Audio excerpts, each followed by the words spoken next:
bits in between. Keep it GWI. It's 6:05 or thereabouts. Good morning, Wiltshire. How are you? Dry first thing. Showers breaking out during the morning. This afternoon there's an 80% chance of very heavy downpours and also a 60% chance of thunder and lightning. As for Saturday, more rain. Still a 20% chance of thunder.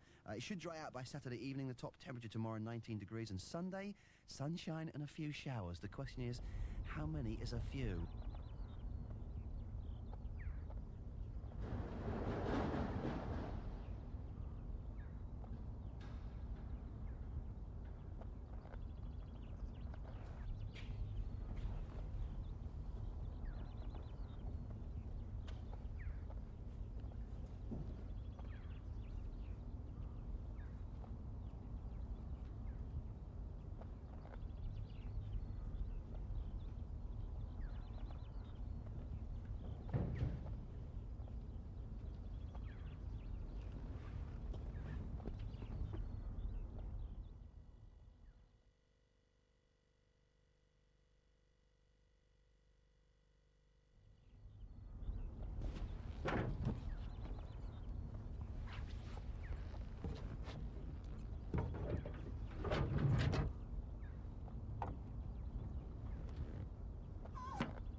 Even the best laid plans can be hijacked by the weather.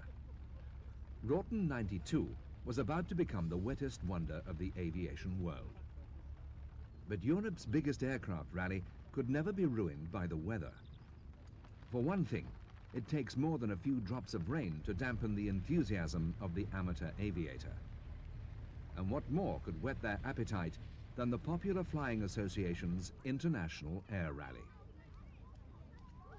Can I remind all PFA members that the AGM will be taking place in approximately half an hour's time in the fourth tent at the end of D4 hangar. It's a Curry Watt, single-seater. How long did it take you? 50 years. It took me 3 years, but I only finished it off. It must have been 18 years. Yeah, 1970 it started. 18 years. I moved house because the house I was in was a mid-terrace and there wasn't room to build an aeroplane, so I had to move house so I could build an aeroplane. And I paced out the back garden to make sure it was big enough to assemble the aeroplane in. And there was an old concrete slab garage which I had to insulate because I have to do most of the work in the winter because I'm quieter at work in the winter. And I insulated it and heated it so I could work in that. The basic undercarriage is as per drawings, but I jacked it up. I lengthened the undercarriage slightly. The suspension is very simply a bungee, which is just like a rubber band wrapped around the axle that enables the aeroplane to be suspended. There's hundreds of aircraft to inspect. Exhibits and equipment from all over the world. Everyone preparing to do business.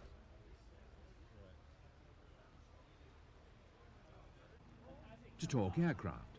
Swing up to about 45 degrees and at the same time going back by about 18 inches to the foot.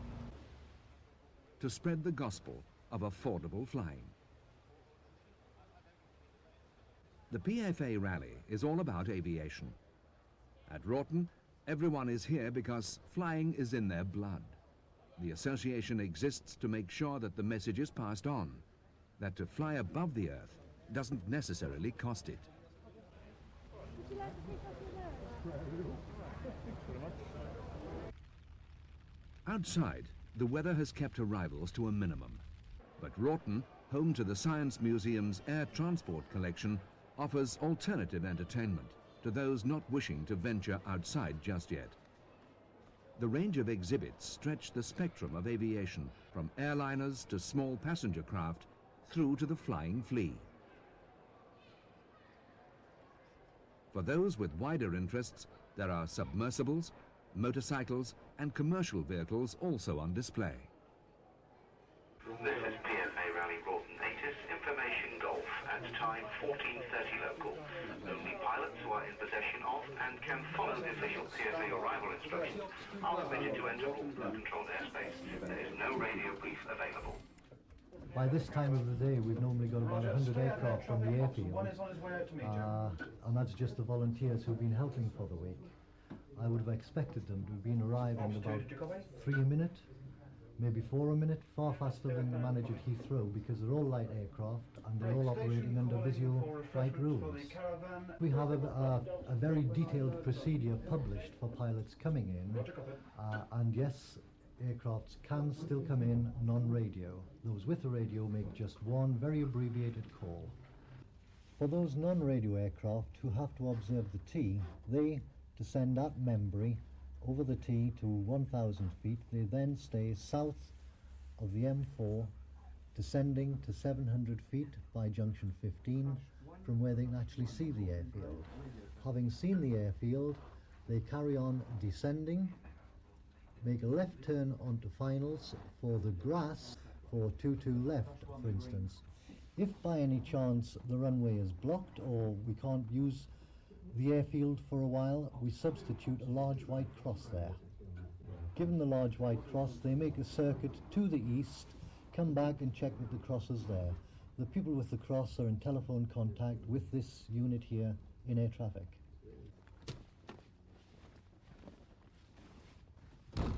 With more than 4,000 air movements expected over the weekend, safety is paramount. This Oshkosh, loaned by RAF Upper Hayford, is one of 4 emergency vehicles on standby. Tower Crash 1, request permission to cross your active at 27N. If they get the 1,500 that they've been saying, that's a lot of takeoffs and a lot of landings all in a short period of time, and you never know when something could happen with one up in the air or one taxiing, or there's real no way of saying.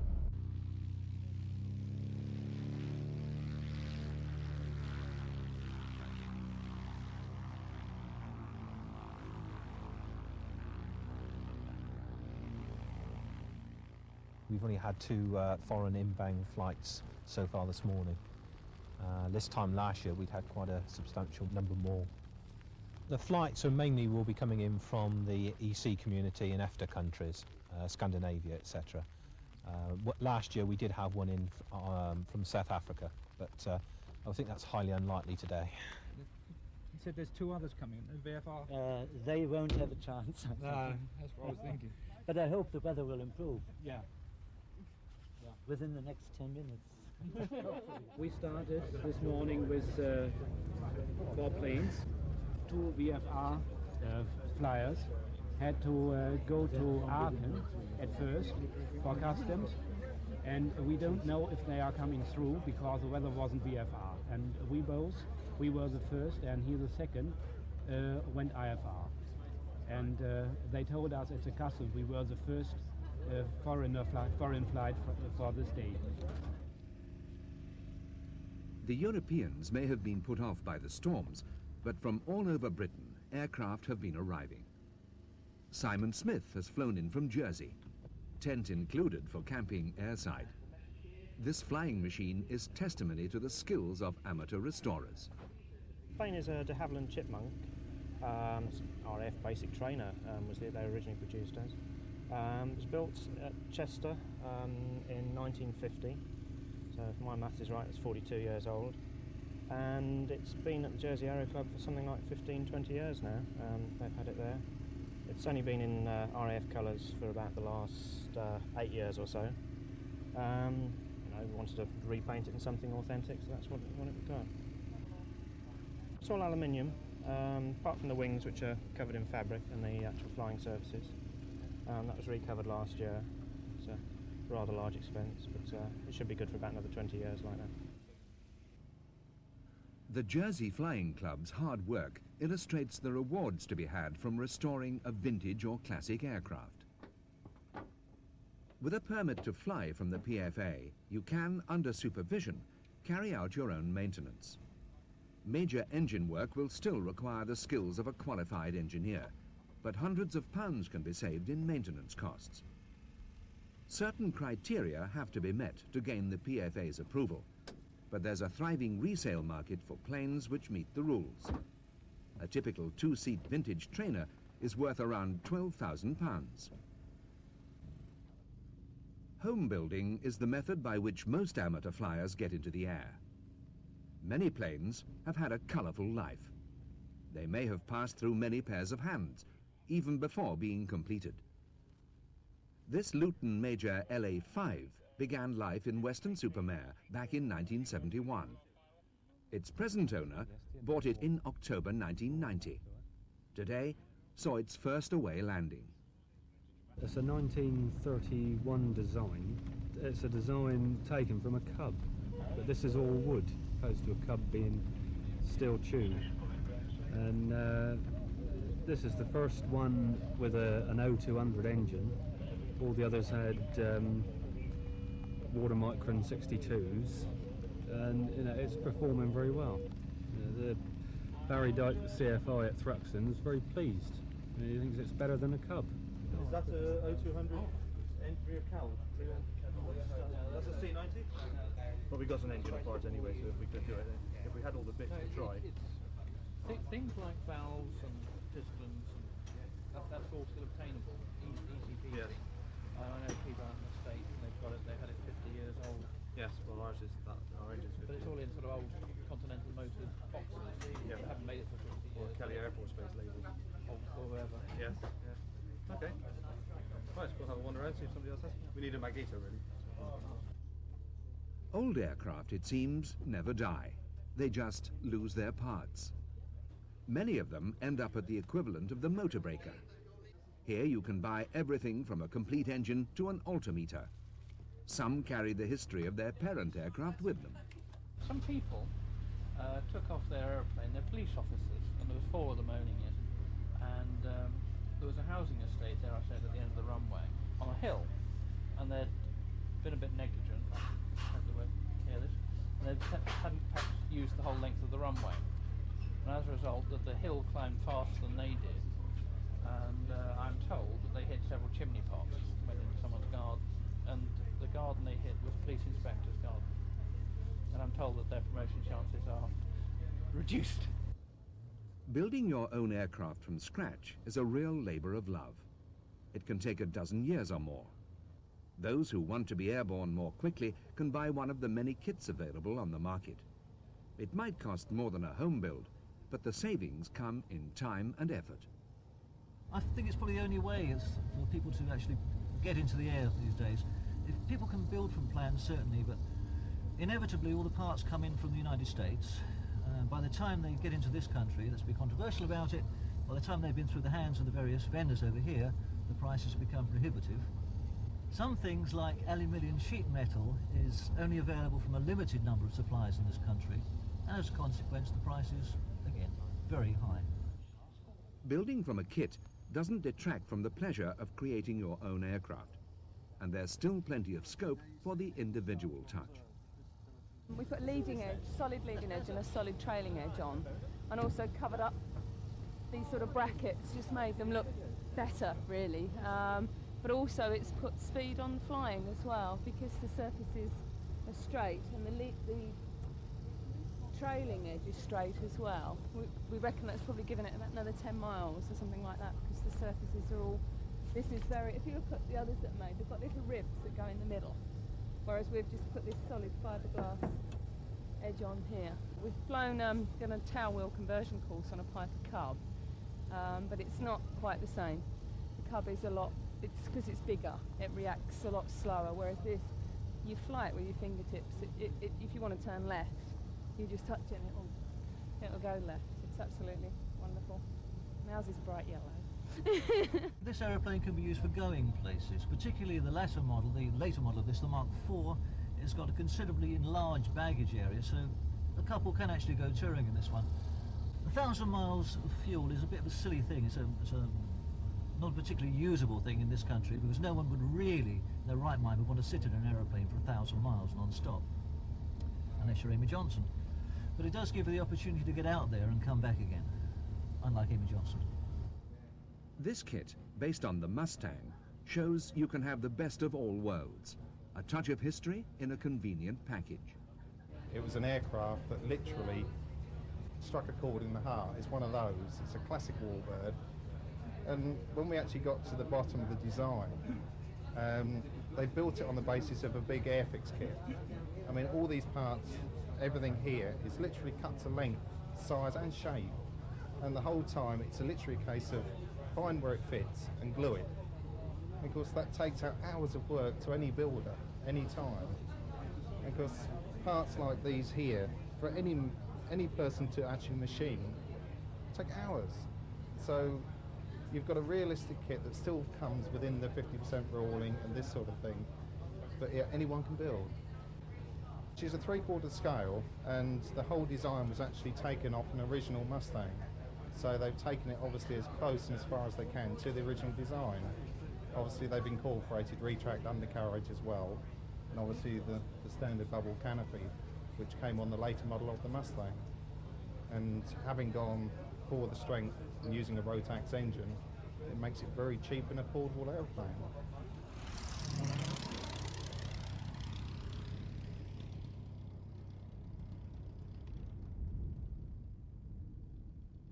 Just over 20 years ago, the first local club within the PFA was formed in Brighton.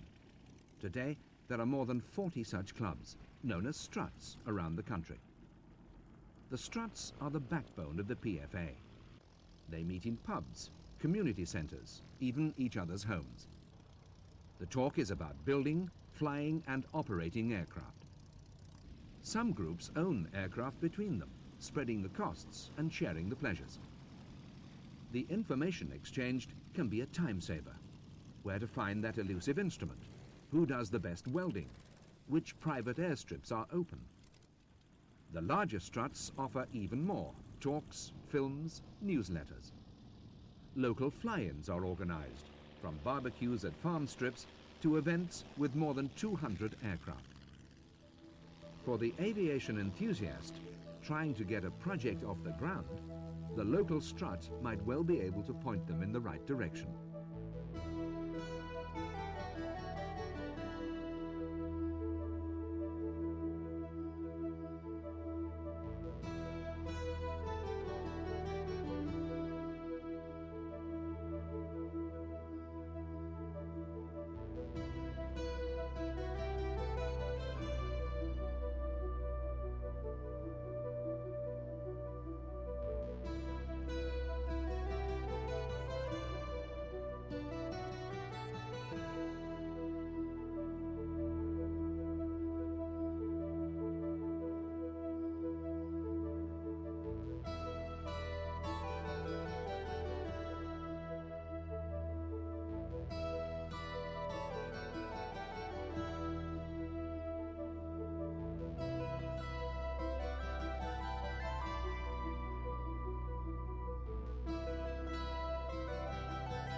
Within the UK, there are 142 licensed airports and aerodromes, 20 of which have restricted access. They are your Heathrows and Gatwicks. Currently, 60 of these are under threat of closure or have serious problems that threaten their futures.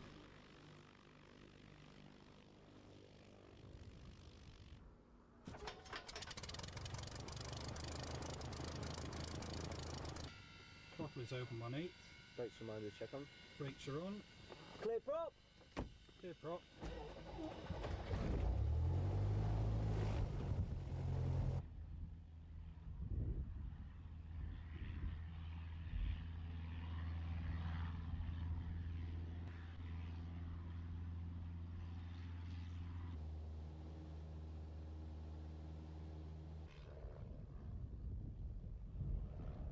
In addition, there are approximately 300 private grass strips, of which there are 160 published and for general use. These are the lifeblood of the aviation fraternity.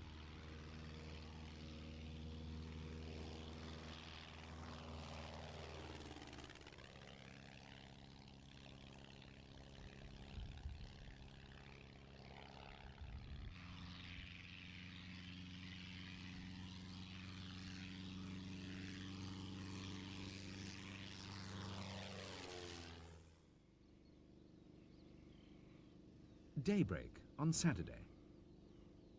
The sun still a faint glow behind the clouds. The window of opportunity for any more overseas visitors now as good as closed. But you've got far more rake, cricket's got more rake on the mast anyway, hasn't it? So that's really the reason why it's not... The rally acts as a forum for the latest in aviation technology and innovation. Many of the aircraft stimulate long discussions about the best methods of design and construction. There's also a program of talks, seminars, and practical demonstrations. By 9 o'clock, the rain had stopped. The skies at last looked brighter. The first people airside, keen to look around. Even the spotters have gone high-tech. Correction, Papa Hotel, Victor Charlie Yankee, Piper J3C Cub. Vlagland Museum, Sape, Holland. With the improvement in the weather, planes were prepared for possible takeoff. Check the oil because it tends to use quite a lot of it. And you just check all the rest of the gear on there, just to make sure it's not going to fall off. Circle, so there's no liquid to check. That's it. I came down the River Severn and round the south end of the Cotswolds and up south of Cirencester and in from that direction. There's no great problem any worse than we couldn't have come really. It's the nearest similarity is a tripacer, which is a nose wheel. In fact, this was originally a nose wheel tripacer and my friend Vic Holiday rebuilt it as a tail wheel pacer. So it's a four-seater, it goes quite fast, quite a practical, good aeroplane, and this one's in particularly good condition. I think he's got high hopes for it this weekend. I didn't expect to need this.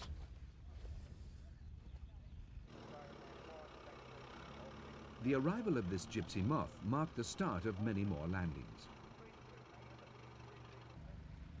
Airside passes allow anyone to walk around the parked aircraft,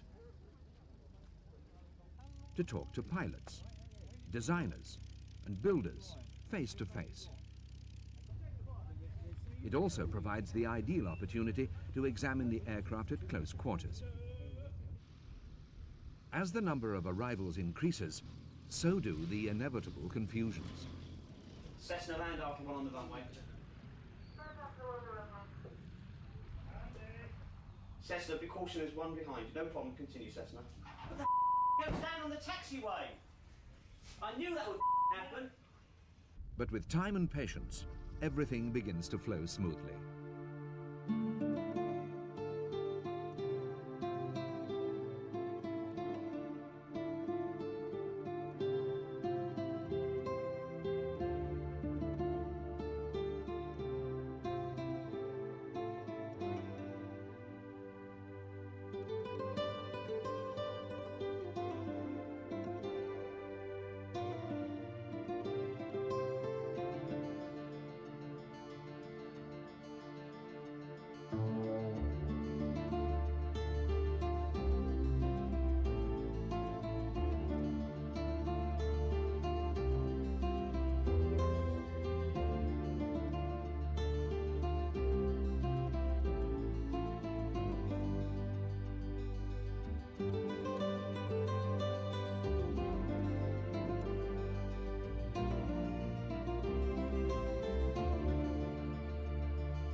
instructions to linemen that it's a no RT procedure, aircraft are not to combat traffic, but they can listen out on 13067 for instructions. And then what's But stress to the controllers, don't send any more to our area, and don't even publish our frequencies. Thanks, Mark. Once on the ground, there is an orderly procession of aircraft of all types along the taxiways. Landing all the aircraft safely is just one of the organizational headaches. Lining up the planes into Europe's largest light aircraft car park requires efficient marshalling.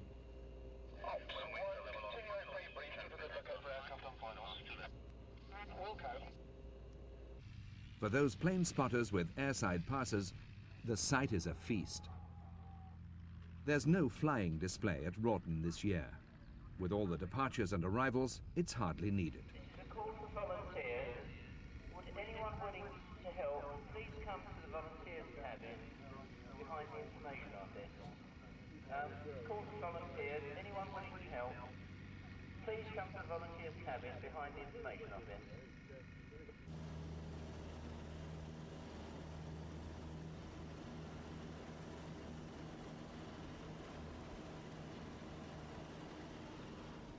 From up top, the sheer size of the rally can be appreciated. It gives a different perspective on the local landmarks. Barbary Castle and the White Horse at Uffington.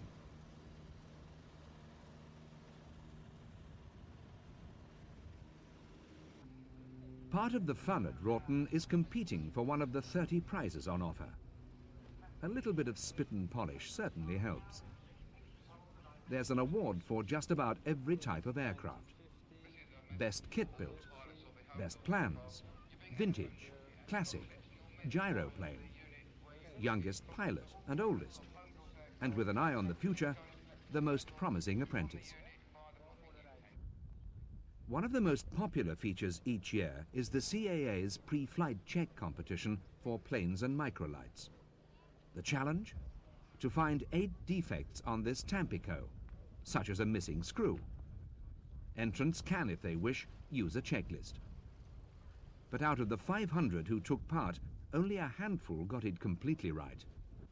Perhaps time for more people to brush up on their safety knowledge. One of the pleasures of attending the rally is hearing the stories of how a plane has been restored.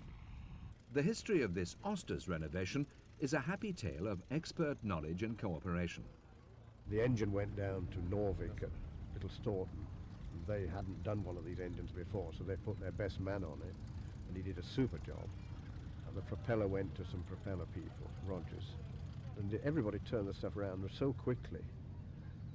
And then there's an insurance chappie, a Lloyd's insurance man, who was the first guy responsible for getting these aircraft on the civil register, Bill Fisher, and he has loads of spares.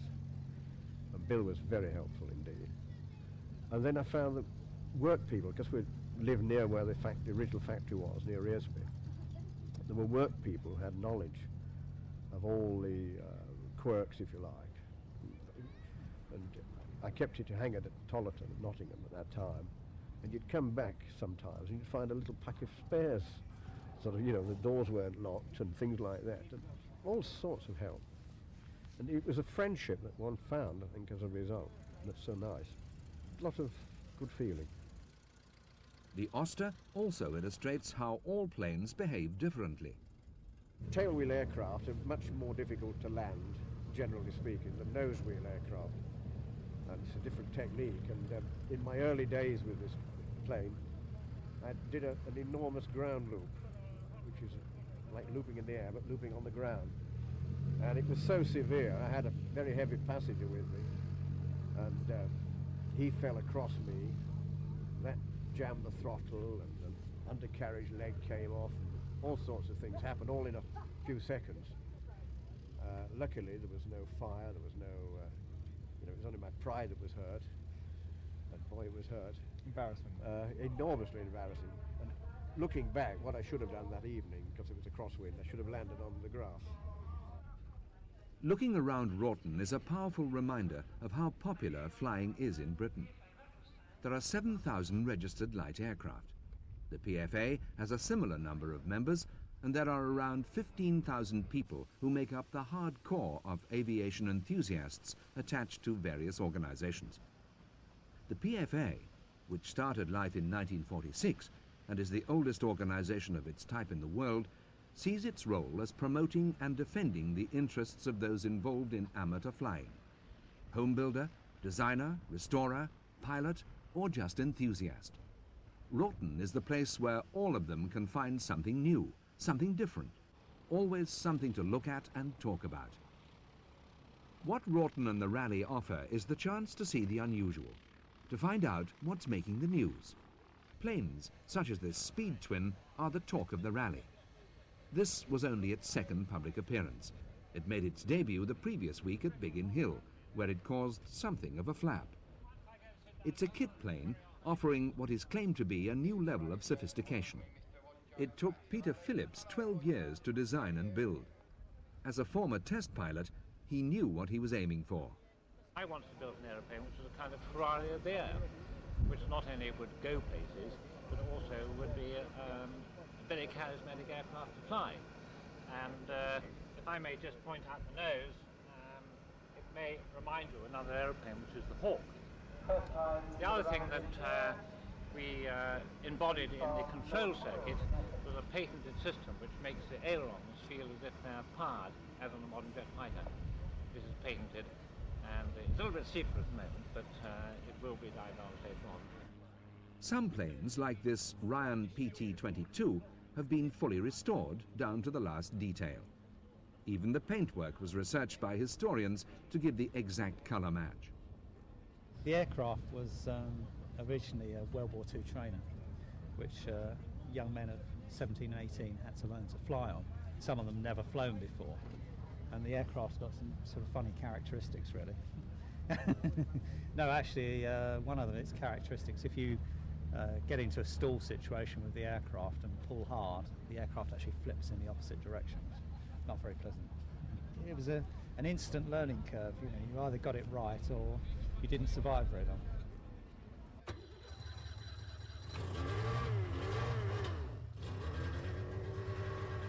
The rotary engine was evolved by Wankel, which was put into the NSU car, which had many problems. And two people who perfected the rotary power is Norton and Mazda, and they managed to do this two ways, mainly by the actual seals in the engines, which was the original problem. And they perfected the technology, and I think that the engine itself is suited to aviation because it is rotary. And over the last 3 weeks, Norton have just won the Isle of Man TT races with that very engine. One of its advantages is that it's very light and produces quite a lot of power. And many of the kit aircraft that are around here and PFA type aeroplanes, they require to be within a weight limit of about 125 pounds, and they need to produce good power, and we've got 100 horsepower that fits in that weight limit. And we've had an awful lot of interest today, really, and quite a few orders as well. This de Havilland 82 Tiger Moth was built at Hatfield in 1939. It was delivered to the RAF just a few days after the outbreak of the Second World War, but it never saw active service. Like many of the planes at Wroughton, these Tiger Moths are given an airing as often as possible. Matthew Boddington and Ian Castle fly them most weekends, and time permitting during the week.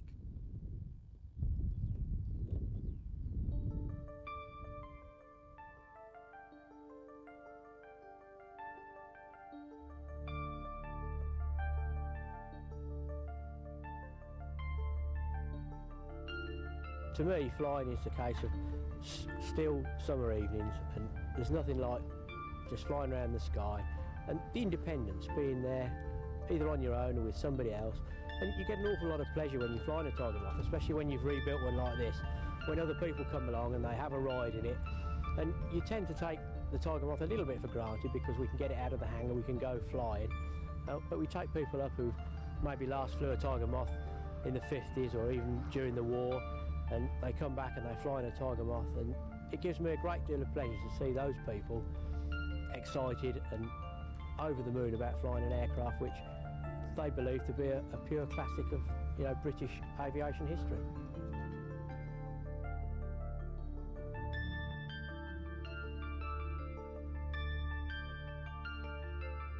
we didn't set out to win prizes with the aeroplane. We set out to use it, and the aeroplane flies almost every day.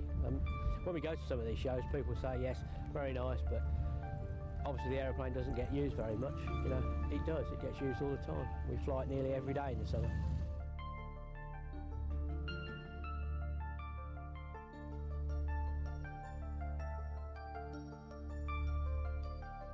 This particular aeroplane, in terms of actual British aviation history, it hasn't got much of a history. It was one of the last Tiger Moths built at the Cowley Works, and it was stored for a number of years before it actually went to France. It went to France with a group of other aeroplanes to become a glider tug, and it stayed in France at a gliding club doing a very minimal amount of work, and then in 1971 it went to America, and in America it had several owners, and it went to all parts of America, and it was crashed in 1982, and then it was left until 1987, which is when I acquired it. And as Tiger Moths go, it's relatively young. It's only done 1,700 flying hours, and we've actually done about 200 of those since we've rebuilt it. The backgrounds of most Tiger Moths are rarely complete, but at rallies like Broughton, even their owners can find out things they never knew. While we were at the rally this year, a chap actually came up to us from Belgium, and he used to fly the aircraft while it was out in Belgium, and told us an interesting story, that the guy who used to fly it out there used to use it for dropping parachutists. And the way he used to drop the parachutists was to actually roll the aircraft upside down, hold it inverted, and let the parachutists drop out. Apparently one big-footed parachutist was rather eager to get out, and with his big-footed boots kicked a bit on his way out, and he actually kicked this entire piece of the cockpit combing off the aircraft. He actually kicked it away, broke it. You can actually still see the line actually there where it was repaired, and apparently the cockpit cone then, as he departed, the aircraft fell onto the stick. So apparently the aircraft was actually upside down, spinning towards the ground. The people on the ground actually thought that was the end of it, and he managed actually at the last minute to get the combing off the stick and recover and land the aircraft. And I spent about 2.5 years looking for a Tiger Moth which would give me the scope to rebuild one, and of course one that you could afford. And the aeroplane you see behind me, I spent 2 years rebuilding, and you know, we know every nut and bolt in the aeroplane now, and it's a great pleasure to own and fly now. A lot of people will say a Tiger Moth cold, drafty, but on the right day, the right evening, you can't beat flying a Tiger Moth. They're delicate machines, you know, like graceful old ladies. They need to be treated, you know, with a certain amount of respect. Whilst they're relatively easy aeroplanes to fly, the old saying is that they're very difficult to fly well, and the amount of flying I've done in a Tiger Moth, I'd certainly say that's true.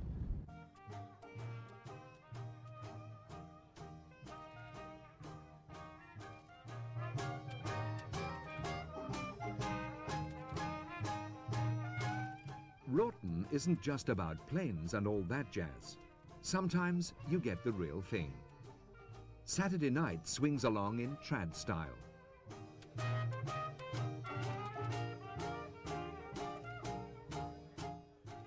As the night gets longer, the stories get taller. Morning seems a long way away. Good morning, PFA! I'm terribly sorry about this. The weather is not in our control, as you can see. Apparently it's lovely everywhere else. There's a big cloud and it's stuck on this hill. Now there was a suggestion earlier that perhaps if we got everybody to line up on the top of the hill and face east and blow, we might shift it. If anybody's willing to try, let me know. Meanwhile, enjoy the rally. Everybody's open, it's all happening. Welcome to PFA. After a long night for many, coffee is the only answer.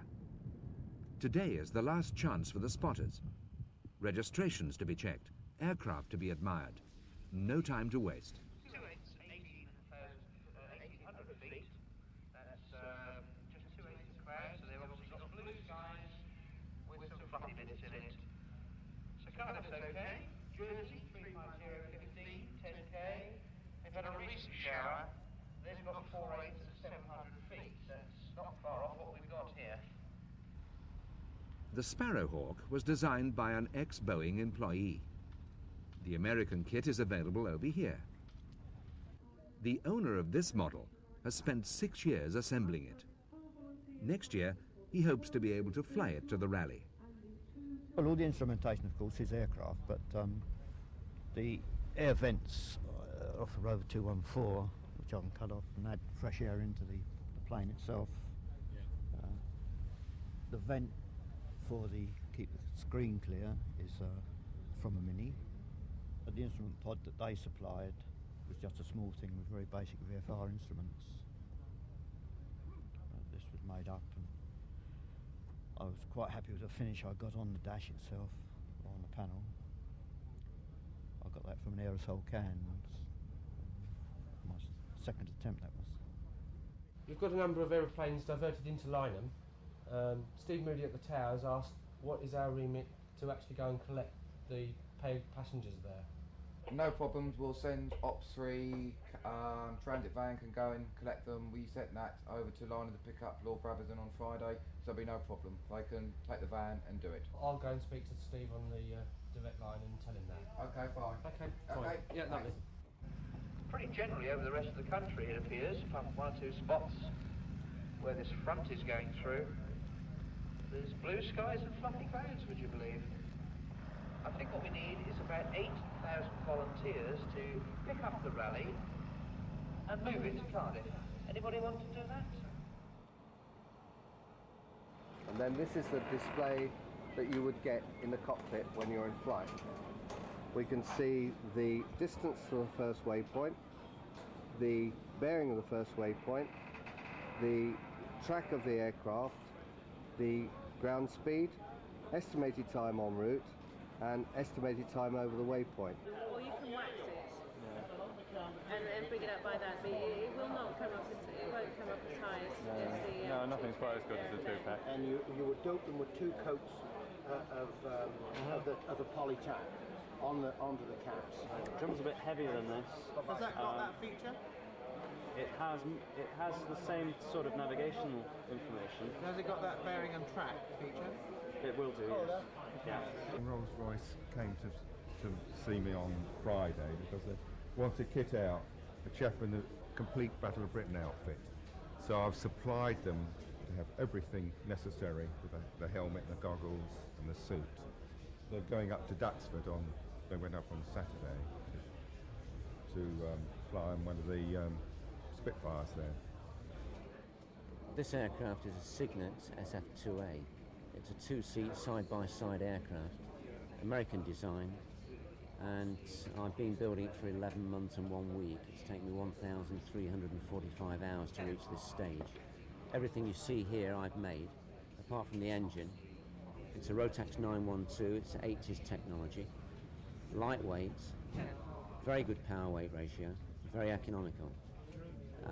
One shortcoming is the fact that it's a bit on the pricey side, but nevertheless, in this particular airframe, it will enhance the performance of the aircraft immensely, and we will see a lot more aircraft with this type of power plant flying in the future.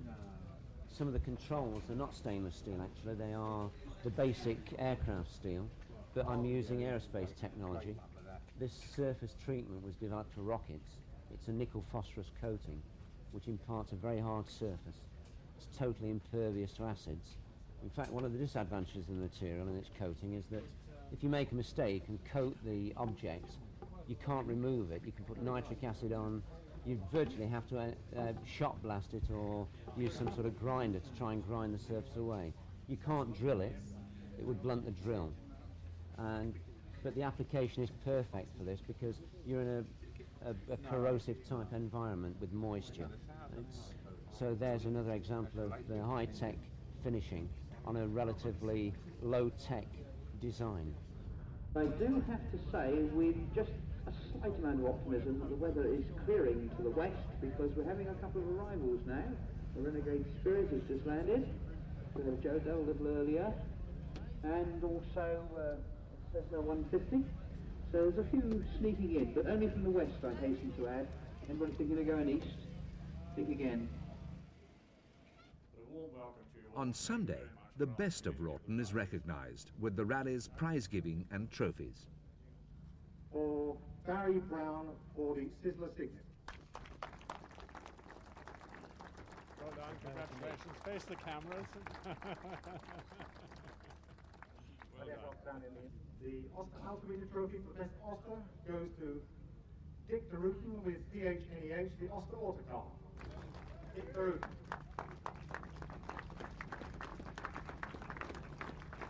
There you go, get that one Thank first. you. Congratulations. Thank you. Turn around that way so they can see you. The major award of the PFA, the Air Squadron Trophy for the best transport aircraft for 1992 goes to GB SSK, the Quickie Q2 of Robin Drayton. It's a Q200 on the course.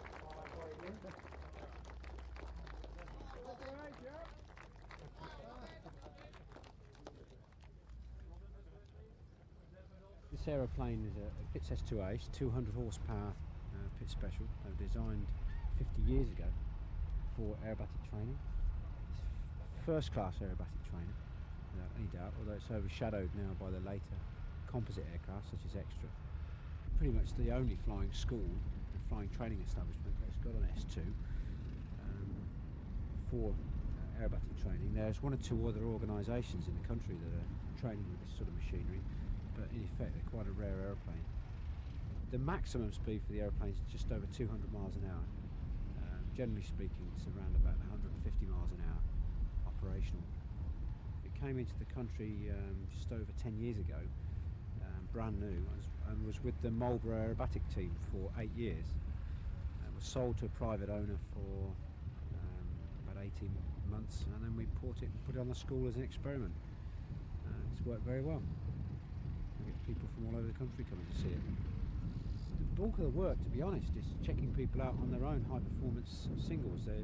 There's people here that are building machinery that they need to train on.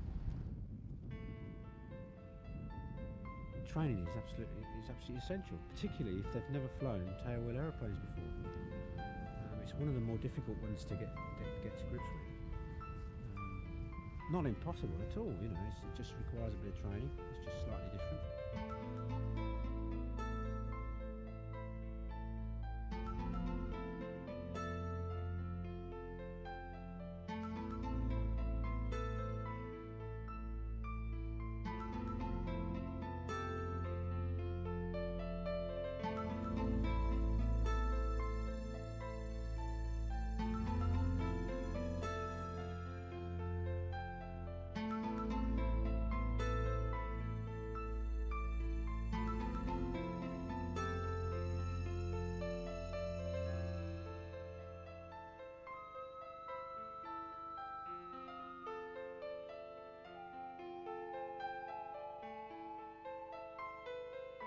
I like old vintage aeroplanes, because it sort of gets you back to, you know, what flying was about.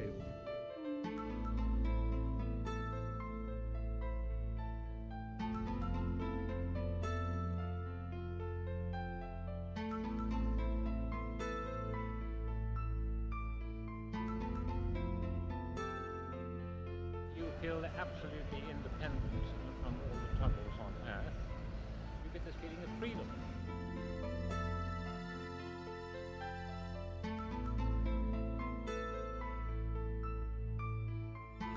It's a freedom, the majesty of flying between the clouds.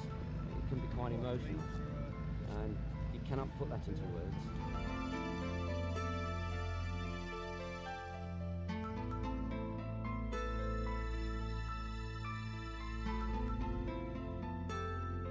So relaxing. Have a hard day in the office, half an hour in the air on a peaceful summer evening is just without saying, it's tremendous.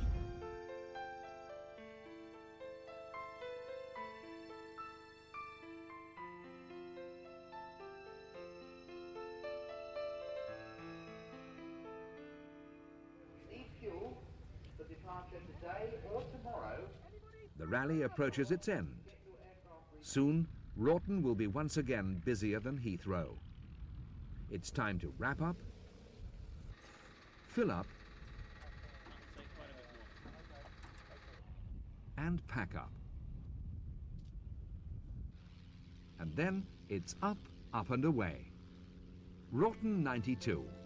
Wet, windy, but wonderful.